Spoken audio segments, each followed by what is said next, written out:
Hello everyone, welcome back. Just a little video on some of the jobs I've been doing over the last week to show you how the garden's changing now quite fast. The leaf canopy's coming on, everything is pushing up so quickly now, and soon all the perennials will be in flower. So just a little look at what I've been doing over the week. I've moved this large potted hydrangea up to a shadier spot in the garden. It's been by the house for quite a few years, but particularly last year, with how hot the weather was, I was constantly watering it. It was just gallons of water it was taking because it's potted. And well, I don't think, that's a bit wasteful, obviously. And obviously it wasn't doing it any good in all that sun. So I've moved it up here. It gets a little bit of sun. It'll get sun towards the end of the day, and hopefully it won't need as much watering. And its roots can get into the ground here. There's no restriction. It was on a saucer to stop the roots going any further. So if it wants to, it can root into the ground here too. And then what I've done is I've moved a little buddleia. Hopefully that doesn't need as much water. They don't need as much water as hydrangeas. I've moved my little miniature buddleia down by the house, cut it back a little bit and repotted it in a large pot. So I'm hoping that'll attract more insects, because obviously this hydrangea, it's a mop head, didn't attract any insects, but hopefully we'll get more butterflies by the house and more pollinator insects near the house. So that'll be nice to see. I'll put a little filming of the buddleia, and I took some cuttings too of it, so hopefully they seem to be doing okay at the moment, so hopefully I'll get some more miniature buddleias out of it too. So here it is. I'll cut it back and took out all the dead, and hopefully I'll give it a good watering now. Hopefully we'll have a lovely buddleia bush here now. I finished the buddleia and I thought I'd take some cuttings to see if I can make a new plant. So I've done 4 cuttings with leaves, and this one was, I thought I might try that. It was the bottom of one of them, so giving it a try. So hopefully I'll have 4 more buddleia bushes in the garden eventually, at least. I'll put them back in the shade.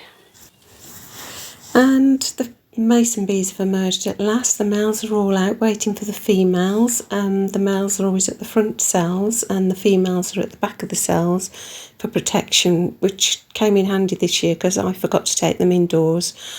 And the great tits did have a feast on some of the males at the front of the cells. So yeah, just waiting for the females to emerge now. It has been lovely seeing so many sunspots in the garden this year. They did so well last year with the heat, and yeah, I used to spot 1 or 2. I've spotted several this year, which is lovely. And this gorgeous insect is the honeysuckle sawfly. Beautiful insect we get every year in the garden. It's so gorgeous. Look at the colours. Isn't that a beautiful combination? Cuckoo flower and the snake's head fritillary. I've been trying to get cuckoo flower going in the garden for a while now. Great plant food source for the orange tip butterfly. But I've struggled. But this year I've got quite a bit coming up. There's more in the background there, and a little bit coming up just here too. So that's really good.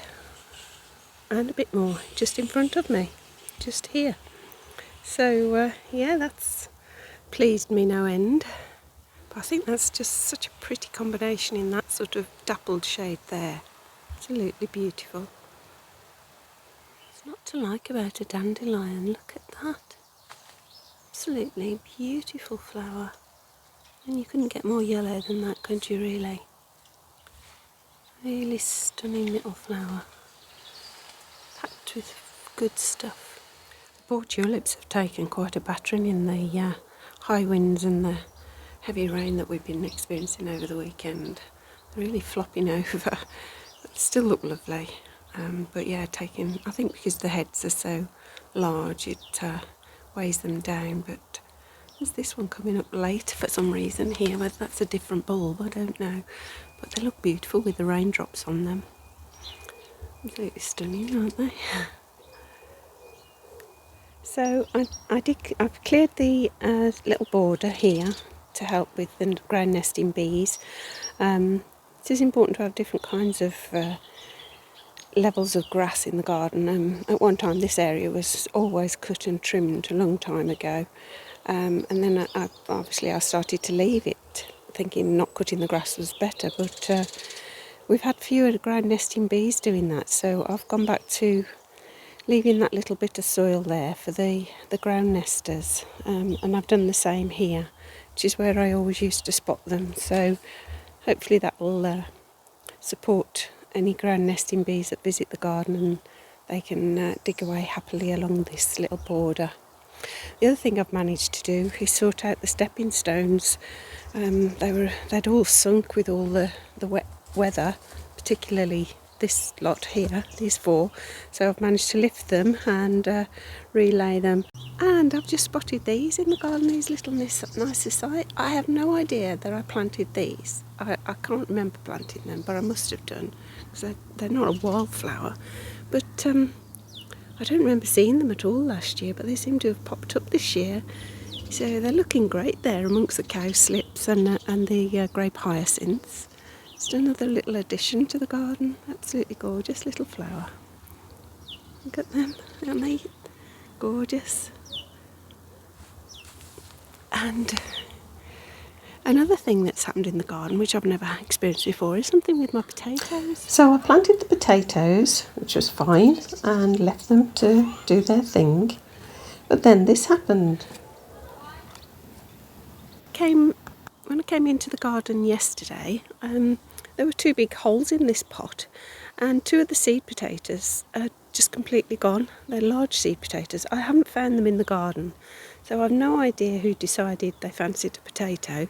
I'm presuming squirrel, because it literally was 2 neat little holes where the potatoes were, and the potatoes were gone. This wasn't touched, so I've left that uncovered, but I've put a bit of wire over that to try and protect them, and I've protected these. These weren't touched either, but potatoes are in, and once they start showing some new growth, I'll uncover them, put some more soil on them, and hopefully then they'll be deep enough and rooted enough to stay safe. But something I've never experienced before. I've also put a little tray. This is all ragged robin that's self-seeded and about the garden and in pots and all sorts. So I've made sure this tray's only got a couple of holes in. It's underneath that little pond, so I thought that'd be a nice addition there. I'll have to thin them out as they grow, spread more. But yeah, I've taken them out, planted them there. So hopefully we'll have some lovely ragged robin flowers there. And my seed snails are all popping up. We've got nasturtiums, cosmos, and sweet peas. Not many of the sweet peas have come up, but there's only 2 in fact, but hopefully that's enough for me. So yeah, the nasturtiums are looking really good. So there's a work, and this is the foxgloves. They're not showing any signs at the moment, but I can reseed some of those if I have to. Garlic's growing at a pace now since I gave it some bloodfish and bone. It's really coming on. And these are some more of the wildflower seeds. There's a lot of teasel here and other seeds that I lost the label on. So the weather's not got any frosts now, so I'm putting the peas out that Annie kindly sent me.